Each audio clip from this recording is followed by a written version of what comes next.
Hey, my name is Deshan Divalgama and this is my project proposed for SIT 210. COVID-19 is a global pandemic that affected the entire world.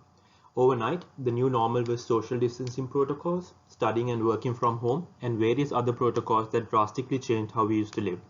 At the time of making this proposal, 3.85 million people have been infected and 270,000 people have died as a result of COVID-19. My proposal aims at reducing the infection rate of COVID-19 through preventive measures. So my proposal for this is a very simple idea.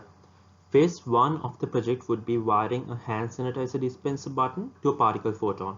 The dispenser would ideally be located next to main doors and entrances to areas and buildings. After the button on the dispenser is pressed, the photon is going to create a delay of 20 seconds.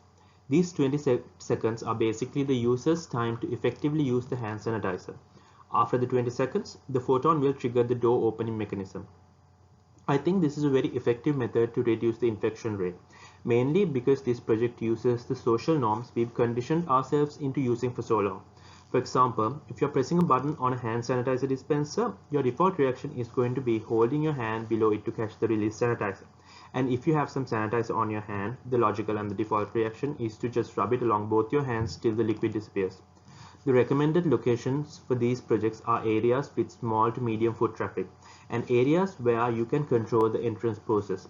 For example, if you take a train station, the entrance is always controlled. Only one person goes through while tapping the card, so something like this can be effectively implemented. The second phase of this project is to send the data from a particle photon to a Raspberry Pi. In an actual implementation, the Raspberry Pi would be receiving data from lots of photons. This data can be used in two ways. One is for analysis and the other is for effective management. On the analysis side, this can be used to get a rough idea of how many people are in the building. We can compare the data of infection rates in other areas with the infection rates of an area with this project implemented. On the management side, we can notify the relevant parties if any of the photons are offline, so maintenance can be done on those photons or those dispensers. The benefit of having a system like this is mainly the fact that large areas or buildings can be managed efficiently using the system. We can also gather data to be analyzed, which is another benefit. I'm going to prototype this project using the following equipment. I'm going to use a push button that's going to act as the button press on a hand sanitizer dispenser. The push button is going to be connected to a particle photon. When the button is pressed, the photon is going to create a 20-second delay and then trigger a door opening mechanism.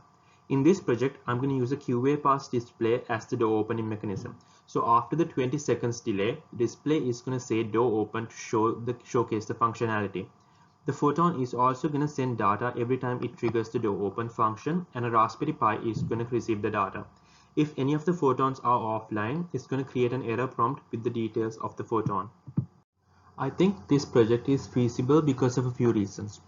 One is that it can be easily upscaled. For example, one photon can be used to manage a few dispensers within the area, and one Raspberry Pi would be able to handle many photons.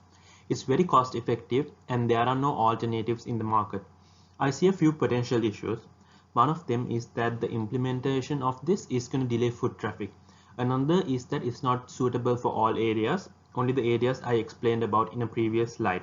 Another issue is the implementation cost and time, even though it's a cost-effective project. Thank you for listening.